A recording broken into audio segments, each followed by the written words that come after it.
Isang magandang umaga po sa ating lahat, mga kapatid. Ako po ay lubusang nagagalak at natutuwa at lubusang nagpupuri sa ating Panginoon sa isang pagkakataon na muling makapagbahagi ng kanyang salita sa umagang ito. Bago tayo magsimula, tayo muna yumuko at manalangin. Ama naming Diyos na nasa langit, salamat po sa pagkakataong ito na kami magtipon at makinig sa iyong salita. Buksan mo po ang aming isipan upang maunawa namin ang katotohanan at ang aming mga puso upang lubos na magtiwala kay Jesus. Tulungan mo kaming matuto mula sa pananampalataya ni Kristo at mamuhay sa tunay na pananampalataya kay Kristo sa pagsunod, sa pagtitiwala at sa araw-araw na pamumuhay. Puspusin mo po kami na yung banal na Espiritu na siyang gumabay sa amin ngayon. Nawa ang lahat ay magbigay luwalhati sa iyo. Ito po ang aming panalangin sa pangalan ng anak na si Jesus. Amen.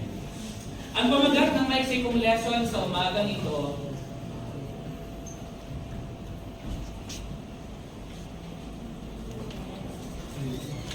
pananampalataya kay Kristo o pananampalataya ni Kristo. Faith in Christ or faith of Christ. Maraming beses na naririnig natin ang salitang faith, pananampalataya. Ngunit maraming nagsasabi na manalig ka lang, okay na. Sabi ng iba, basta may faith ka, basta may pananampalataya ka, okay na yun. Ngunit ang tanong, faith in Christ ba ito o faith of Christ? Halos magkatulad ang tunog. Magkaiba ang kahulugan, ngunit parehas na mahalaga.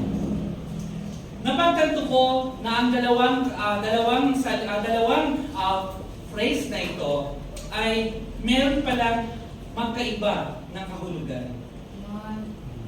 Kaya nakita ko na sa aking pananampalataya bilang isang Kristiyano, kailangan kong lumabo sa dalawang pananampalatayang ito. Ang unang punto na nais ko ibahagi sa umagang ito ay faith in Christ, pananampalataya kay Kristo. Ang pananampalataya kay Jesus o kay Kristo ay nangangahulugan ng ating pagtitiwala kay Jesus bilang ating tagapagligtas, bilang ating Panginoon at buhay. Ngunit ang tanong, paano ba natin mailalarawan ang pananampalataya kay Jesus? Mababasa natin sa Juan Kapitulo 3, versikulo 16. Sa Juan Kapitulo 3, versikulo 16, sinasabi dyan, sapagkat gayon na lamang ang pag-ibig ng Diyos sa sangkatauhan, kaya't ibinigay niya ang kanyang kaisa-isang anak upang ang sinumang sumampalataya sa kanya ay hindi mapahamak, kundi magkaroon ng buhay na walang hanggan. Ang bersikulong ito ay bahagi ng sulat ni Juan tungkol sa buhay ni Jesus. Dito, sa senaryong ito, si Jesus ay nakipag-usap kay Nicodemo, isang Pariseo at miyembro ng Sanhedrin, na naghahanap, isang leader na naghahanap ng spiritual na liwanag. Sa panahon ni Jesus, maraming mga Hudyo ang naghihintay ng Mesiyas. Ngunit na iba ang kanilang pananaw dahil madalas nakatuon sila sa makapangyarihang leader na maaring magpalaya sa kanila mula sa pagkasakop sa Roma. Ang Juan Kapitulo 3, versikulo 16 ay bahagi ng usapan ni Jesus at Nicodemo tungkol sa pagsilang muli o born again, na nagpapaliwanag ng tunay na kaligtasan ay hindi galing sa lahi, sa tradisyon o batas, kundi sa pananampalataya kay Jesus. Sa versikulong ito, binigyang diin ni Juan na ang Diyos ay nagbibigay ng kanyang pinakamahalagang anak na si Jesus bilang tanda ng kanyang dakilang pagmamahal sa sangkatauhan. Binigyang diin ni Juan na ang buhay na walang hanggan ay hindi natatamo sa sariling gawa o kabutihan ng isang tao, kundi sa pamamagitan ng pananampalataya natin kay Kristo. Ang pananampalataya kay Kristo ay hindi lamang pagtitiwala sa kanyang kakayahan, kundi pagtanggap sa kanyang katauhan at plano. Ang bersikulong ito ay nagpapaalala sa atin na ang kaligtasan ay isang regalo mula sa Diyos, hindi karapatan ng isang tao. At ito ay nakabase sa grasya ng Diyos para sa atin. Katulad halimbawa ng isang bata na nalulunod sa ilog, may isang lalaki na agad na tumalon at lumangoy sa ilog at ibinuhos ang kanyang lakas upang maligtas ang bata. Hindi tinanong ng lalaki kung ang bata ay may magandang pag-uugali o tama ang kanyang ginagawa. Basta binuhos lamang niya ang kanyang buhay, ang kanyang sarili para maligtas ang bata. Ganon ang ginawa ng Diyos sa Juan Kapitulo 3, versikulo 16. Ang mundo ay nalulunod sa kasalanan at hindi natin kayang iligtas ang ating sarili. Ngunit ibinigay ni Jesus, ng Diyos si Jesus para sa atin, para sa bawat isa na handang sumampalataya sa Kanya. Ang faith in Christ o pananampalataya kay Kristo ay hindi lamang pagtitiwala na totoo si Jesus. Hindi lang ito kaalaman, kundi pag-asa ng buhay sa Kanya. Ito ay ang pananampalatayang umaasa kay Jesus, hindi sa sariling lakas. Pananampalatayang nagtitiwala sa direksyon, pananampalataya na nagbibigay ng malinaw na daan para sa bawat isa sa atin. Ito ang pananampalataya kay Jesus na may kasamang pagsunod, hindi perpektong buhay, ngunit pusong may handang magbago. Parang upuan lang. Yan, hindi nakaupan natin yan. Okay na upuan! Okay na upuan! Para sa kinakaupan lang natin. Hindi natin, naupo tayo dyan, hindi lamang alam natin matibay ang upuan. Ngunit naniniwala tayo na kaya tayo ng kinauupuan natin. Kaya, bawat isa sa atin ay may pananampalataya kay Kristo. Kaya gusto kong i-lift up yung baptism ni GP last Kasi naniniwala ko ng pananampalataya ni GP kay Kristo ang nagdala sa kanya ng malinaw na dahilan upang iwanan ang luma niyang buhay at manalig kay Kristo. Kahit hindi man niya alam kung kaya ba niyang lampasan ang bawat pagsubok na maaari niyang daanan sa buhay niya bilang isang Kristiyano. Naniniwala ako ng pananampalataya ni GP kay Kristo ang siyang nagudyo upang seryosohin niya ang hamon sa kanya na maging tama sa harapan ng Diyos. Naniniwala ko ng bawat isa sa atin, lahat ng ating ginagawa, tulad ng pag-study natin ng Bible sa iba, pagsasakripisyo ng ating oras, at higit sa lahat, ang pagsunod sa utos ng Diyos, ito ay nagagawa natin dahil sa ating pananampalataya sa Diyos. At dapat ang pananampalataya natin sa Diyos na ito ang siyang magdala sa atin upang mapunta tayo sa pangalawang punto na nais ibahagi sa atin, ang pananampalataya ni Kristo o faith of Christ. Ang faith of Christ ay hindi lang pananampalataya natin kay Jesus, kundi ang pananampalataya na isinasabuhay mismo ni Kristo. Paano ba namuhay si Jesus bilang isang tao? Si Jesus ay nabuhay na may lubos na pagtitiwala sa Ama, kahit na nasa gitna ng panganib, sa hirap at kawalan ng kontrol, siya ay nagtitiwala sa Diyos. Isang magandang halimbawa na makikita natin, sabi ng ang isang magandang halimbawa na makikita natin ay matatagpuan natin sa Marcos Kapitulo 4, versikulo 35 hanggang 41. Sabi dyan, kinagabi ay sinabi ni Jesus sa mga alagad, tumawid tayo sa ibayo. Kaya iniwan nila ang mga tao at sumakay sila sa bangkang sinasakyan ni Jesus upang tumawid ng lawa. May iba pang mga bangkang nakisabay sa kanila. Habang naglalayag sila, inabot sila ng malakas na bagyo. Kaya ang bangkang sinasakyan nila ay hinampas ng malalaking alon at ito'y halos mapuno na ng tubig. Si Jesus ay natutulog noon sa may hulihan ng bangka. Nakahilig sa unan. Ginising siya ng mga alagad at sinabi, "Guro, baliwala ba sa inyo kung mapahama kami?" Bumangon si Jesus at sinaway ang hangin. Tigil at sinabi sa lawa, "Tumahimik ka." Tumigil na ang hangin at tumahimik ang lawa. Pagkatapos, sinabi na sa mga alagad, "Bakit kayo natatakot? Hanggang ngayon ba'y wala pa rin kayong pananampalataya?" Natakot sila ng labis at namangha. Sabi nila sa isa't isa, "Anong klaseng tao ito? Pati hangin at lawa ay sumusunod sa kanya." Ang Ebanghelyo ni Marcos ay sinulat ni Juan Marcos na malapit na kasama ni Pedro. Kadalasan, sinasabi na isinusulat ito para sa mga Kristiyanong Romano o na mga Hintil.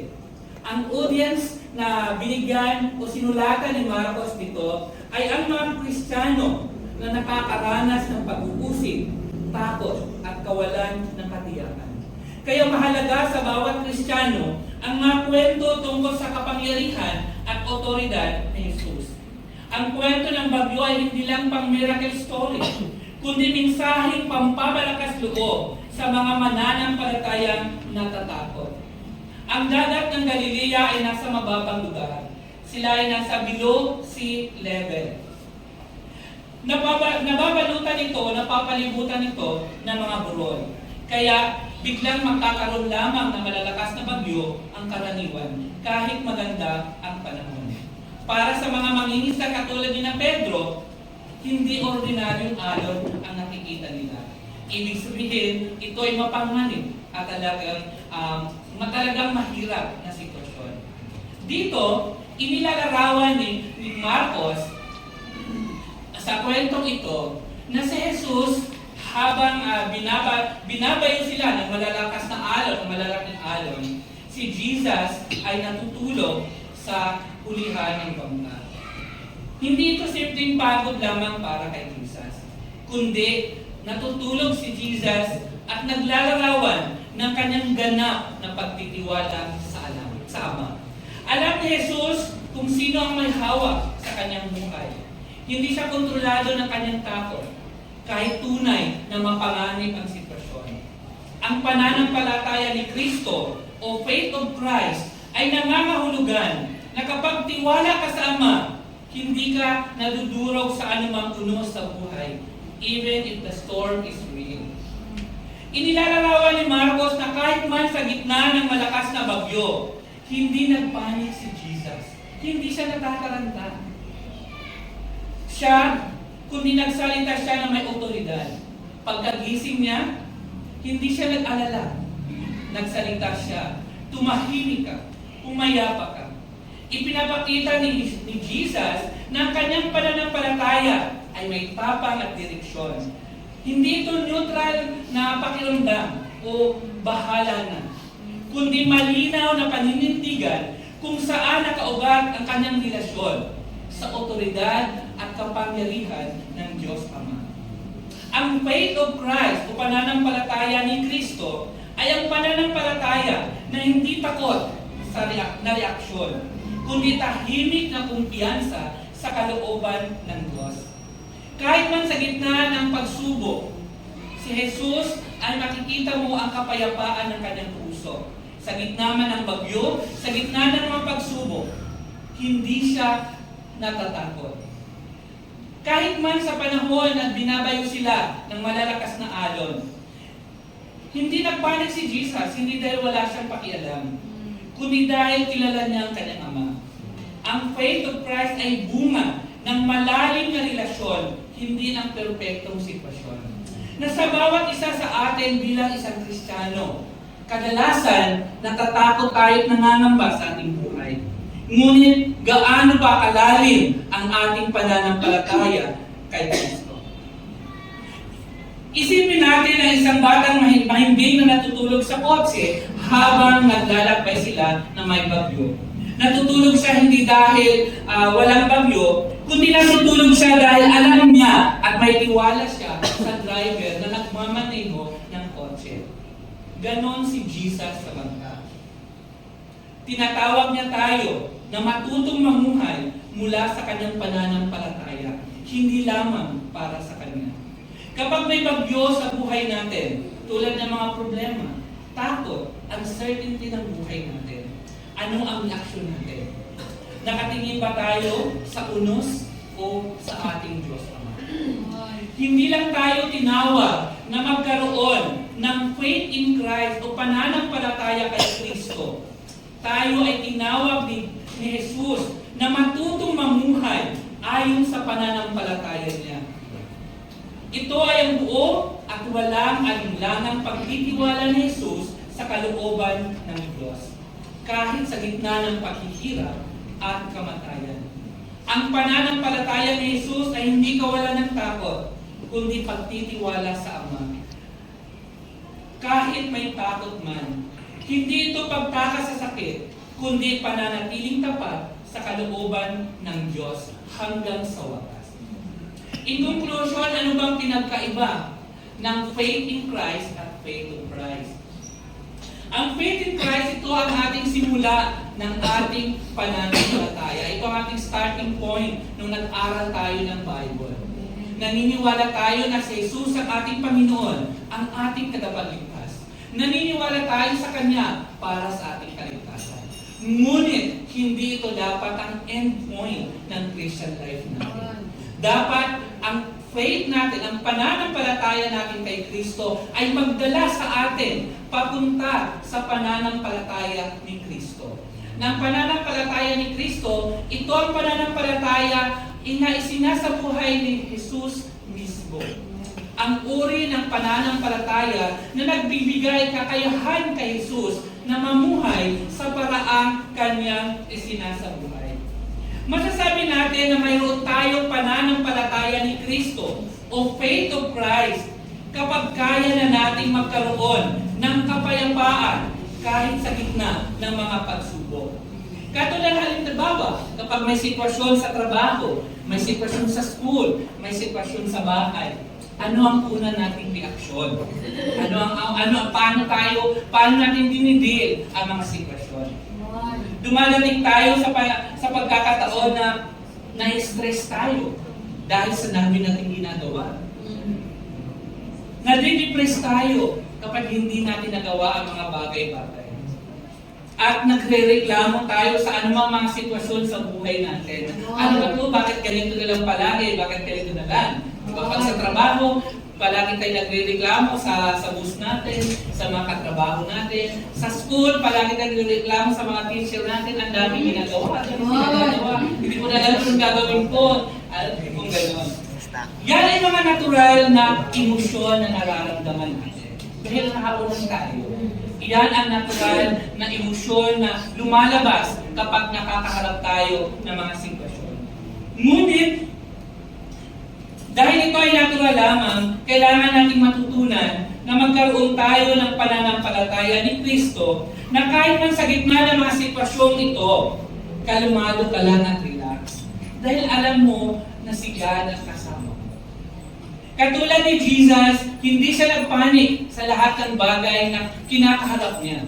Kahit man to the point na mamamatay siya sa cross, hindi siya nagpanik. Hindi siya nagrereklamo. Dahil alam niya ang plano ng Diyos. Kaya sa bawat isa sa atin, masasabi natin, kung meron na tayong pananampalatayang katulad ni Kristo, kaya nating harapin ang bawat sitwasyon sa buhay natin na may kalmadong puso. Dahil alam natin na lahat ng bagay, kontrolado ni God. Dahil kung magpanik ka ba, magbago ba ang sitwasyon? Pag na-depress ka ba, magbago ba ang sitwasyon?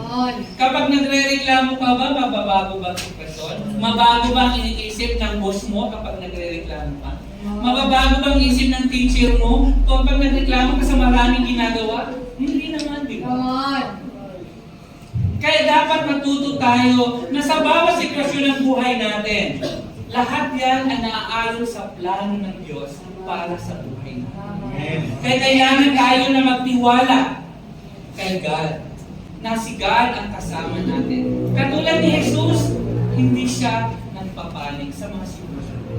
Kahit nang inakusahan siya, pero kalmado siya pag sumasagot. Dahil alam niya, kasama niya si God. Hindi tanong kung alin ang mas tama, kung ang faith in Christ or faith of Christ. Dahil pareho itong tama at pareho itong mahalaga.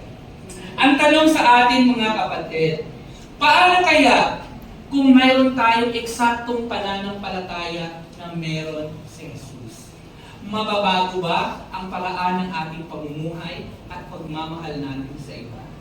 Kung isipin natin, kung ang faith mo katulad sa faith ni Jesus, mababago ba ang paraan ng pamumuhay? Paano kaya tayo lumago mula sa pagkakaroon ng pananampalataya kay Kristo patungo sa pagkakaroon ng katulad ng pananampalataya ni Kristo? Huwag nating hayaan na sa buhay natin bilang isang Kristiyano, mananatili lamang tayo sa pananampalataya natin kay Kristo. Dapat lumago tayo at mapunta tayo sa isang level ng ating pananampalataya kung saan maging katulad ang ating pananampalataya ni Kristo. Maraming salamat sa pakikinig to God.